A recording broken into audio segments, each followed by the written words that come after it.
ಮೈಸೂರಿನಲ್ಲಿ ವಿಕಾಸಶೀಲ ಇನ್ಸಾನ್ ಪಾರ್ಟಿಯ ಪೂರ್ವಭಾವಿ ಸಭೆ ಅದ್ದೂರಿಯಾಗಿ ಜರುಗಿತು. ವಿಕಾಸಶೀಲ ಇನ್ಸಾನ್ ಪಾರ್ಟಿಯ ಉದ್ಘಾಟನಾ ಪೂರ್ವದ 3ನೇ ಕೃಪಾಶೀರ್ವಾದ ಸಭೆ ಮೈಸೂರಿನ ರಾಯಲ್ ಆರ್ಕಿಡ್ ಹೋಟೆಲ್ನಲ್ಲಿ ಅತ್ಯಂತ ಅದ್ದೂರಿಯಾಗಿ ಹಾಗೂ ಅರ್ಥಪೂರ್ಣವಾಗಿ ನೆರವೇರಿತು. ವಿವಿಧ ಹಿಂದುಳಿದ ಸಮಾಜಗಳ ಮುಖಂಡರು, ಮಠಾಧೀಶರು ಹಾಗೂ ಧಾರ್ಮಿಕ ಗುರುಗಳು ಕಾರ್ಯಕ್ರಮದಲ್ಲಿ ಭಾಗವಹಿಸಿ ಪಕ್ಷದ ಉದ್ದೇಶಗಳಿಗೆ ಬೆಂಬಲ ವ್ಯಕ್ತಪಡಿಸಿದರು.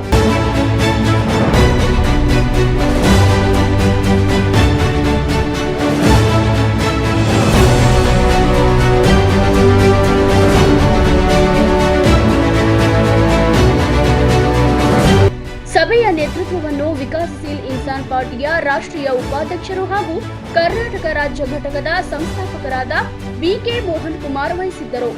ಅವರು ಪಕ್ಷದ ಉದ್ದೇಶ, ಹಿಂದುಳಿದ ವರ್ಗಗಳ ಅಭಿವೃದ್ಧಿ ಹಾಗೂ ಬೆಂಗಳೂರಿನಲ್ಲಿ ನಡೆಯಲಿರುವ ಉದ್ಘಾಟನಾ ಕಾರ್ಯಕ್ರಮದ ಕುರಿತು ವಿವರಿಸಿದರು. ಕಾರ್ಯಕ್ರಮದಲ್ಲಿ ವೇದವ್ಯಾಸ ಸಂಸ್ಥಾನ ಮಠ ಪೀಠದ ಸ್ವಾಮೀಜಿಗಳಾದ ಶ್ರೀ ರಾಜು ಸ್ವಾಮೀಜಿ ಅವರು ಭಾಗವಹಿಸಿ ಪಕ್ಷದ ಅಧ್ಯಕ್ಷರು, ಕಾರ್ಯದರ್ಶಿಗಳು ಸೇರಿದಂತೆ ಎಲ್ಲ ಪದಾಧಿಕಾರಿಗಳಿಗೆ ಆಶೀರ್ವಾದ ನೀಡಿದರು. ಅವರ ಆಶೀರ್ವಚನದೊಂದಿಗೆ ಸಭೆ ಯಶಸ್ವಿಯಾಗಿ ಸಮಾಪ್ತಿಯಾಯಿತು.